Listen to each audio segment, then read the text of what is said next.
Hey YouTube, this is Gundude73 making another knife review, and today we'll be looking at the Hinderer XM-18 3.5 inch. Now, this is the box that it comes in. It's your standard white box, and nothing super special about it.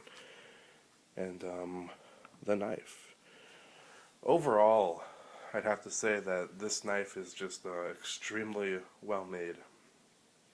That's my first impression when I first handled it. Was it's just very nice, very solid, very well built. The fit and finish is very nice. Really, there aren't too many negatives for me on this knife. There are a lot of unique things about it that I will talk about. Differences from other knife companies, brands, makers. And let's get into it. So, I mean, you already know the specs. I don't need to go over that. You know, it's the 3.5 inch XM-18. It's very ubiquitous in terms of, you know, for a lot of people, this is like the grail knife, you know. I mean, this is what they want. And this one is the slicer grind. All stone washed with the flat dark earth scale. So that's my configuration.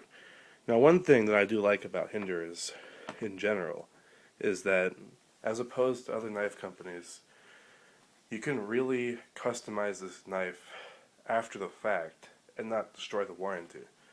You know, example would be, just to compare it here, Strider SMG. You can get the Strider SMG in a whole bunch of different flavors, right? Lego, concealed carry, double gunner grip, different blade finishes, different G10 colors, different steels, all that. But once you buy the knife, you're locked into whatever variation you bought. You can't change anything after the fact, or your warranty is voided. With the XM-18, you can change a whole bunch of things after the fact. Factory. You could swap in a different pivot screw. For example, they came out with a titanium pivot screw recently. You could change out these body screws. Sorry about that bump. You could change out the standoffs in the back, which in my opinion the stock ones look just fine. They're stainless steel, but you could get copper, titanium anodized, what have you. There are a whole bunch of different clips you can get and filler tabs that match. So I mean, in that sense, this knife can be had in a multitude of variation after the fact. And then you can also buy it with different frame and blade finishes and different blade shapes, including Spanto and Wharncliffe at the moment, in addition to Slicer. Slicer is pretty nice. It's sort of the middle road. You know, it's not the, you know, in terms of tip strength, I'd say the Spanto is probably has a stronger tip, but this will outcut a Spanto. You know, it just has a very nice high flat grind, and as the name implies, it slices very well. Minimal markings on this knife. Really just the horse head logo right there, and then on the back it has the country of origin steel, and then on the frame it says Hinderer engraved there. So I mean, fairly minimal. They only added the laser etching a year ago or so, and at first I didn't like it, but it's grown on me. The handle on this knife is very ergonomic. You can hold it it's very comfortable holding this grip. This is your, you know, normal knife handle grip. In the reverse grip, it's also very comfortable. There's some jimping right there for your thumb, and the flipper goes right by your pinky there, so you're not going to slip onto the blade if you're stabbing down. So that's nice.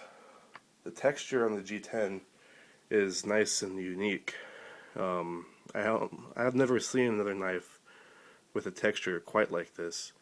I think it's just something that Hinderer does himself. And that's one thing too, is with Hinderer, they make all the parts for the knives themselves. down to the screws. So that's pretty nice, that they can do that because they have more, they have some quality control themselves. They've vertically merged their production, which is cool. So another thing that I hear a lot about XM-18s is they're not very good flippers. Oh, I need to use some wrist action to get mine open or whatever. Mine flies open with no wrist action. And the lockup on this knife, in terms of like percentage, is very early. It hasn't really changed since I got it. Maybe a fraction, but it's still very early. There's no blade play, and also it's dead center. So I really like that on knives. The finish, just the aesthetic appeal of this knife, I like a lot. I like how industrial this looks, this side of the scale. You have the stone wash here, but the finish of these screws give it a very nice contrast. And then I also like the filler tab is pretty cool too. Not too many knives have that. And it has the spanner pivot. The jimping is very effective, and the flipper also acts as a guard. The choil, to me, is kind of useless. Usually, when I'm going to grip, I'm using like this part of my finger to hold it, and it just feels a little uncomfortable because it's just kind of small. You kind of have to hold it like that if you're going to use the choil. Unlike, say, the S&G, which has a big honking choil on it. So it is nice for sharpening, though, I suppose. That might be a reason why, who knows.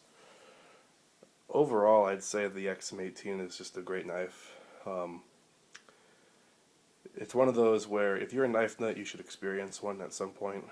If not own it, at least handle one, because they're really just fine folding knives. And if you like it, you could always, if you buy one and you don't like it, you could always resell it and not really lose money. It's because of the excessive demand on these. So some people, myself included, don't really like how there's such a predatory secondary market for these things.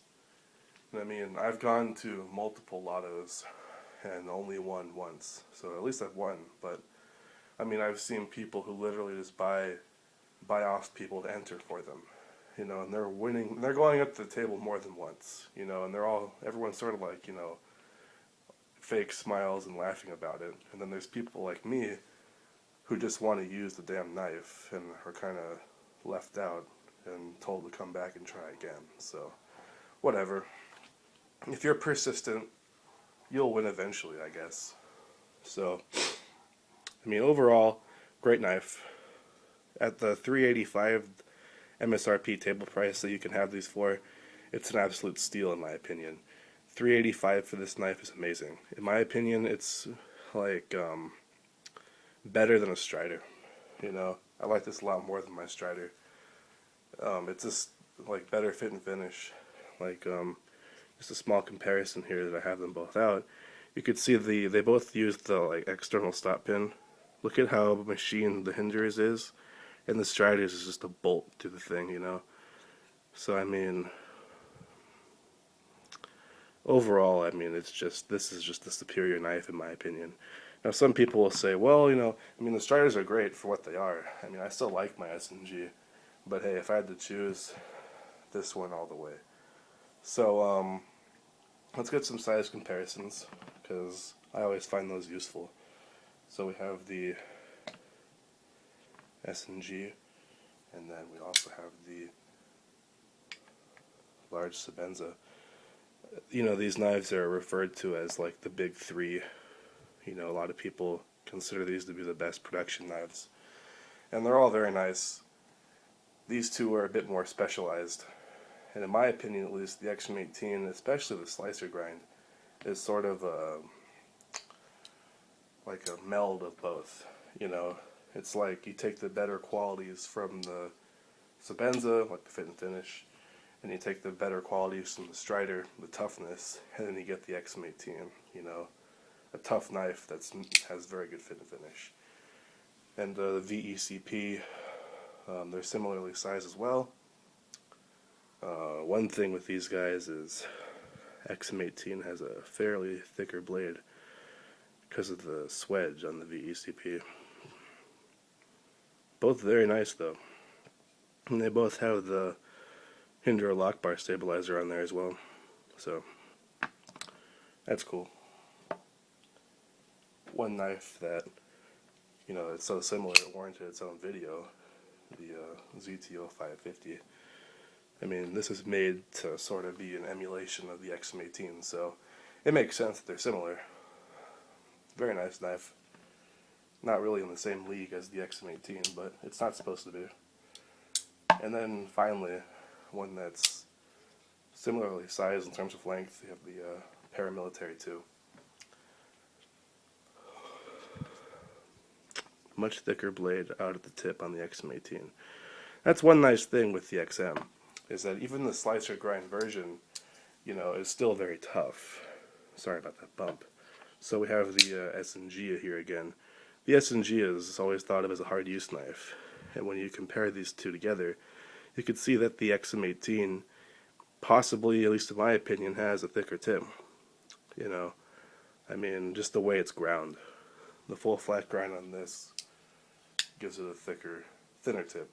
If you had a Tanto S&G, the tip on it would probably be thicker, but just, you know, but then if you had a Spanto, it would be definitely thicker, so it goes both ways. It's probably negligible overall. So I mean, overall, XM-18, you can buy it for $385, jump on it. If you have to pay, you know, secondary market price, personally, I don't really think it's worth the secondary market price. For what you can, for $600, $650, whatever these go for, $725, I've seen this style as high. That's custom money, you know. I mean, you could get a very nice custom knife for $725. So, thanks for watching, guys. I hope you enjoyed that. If you have any questions or comments about the knife, leave it below and I'll get back to you about that. So thanks for watching, and I'll see you in the next video. Bye.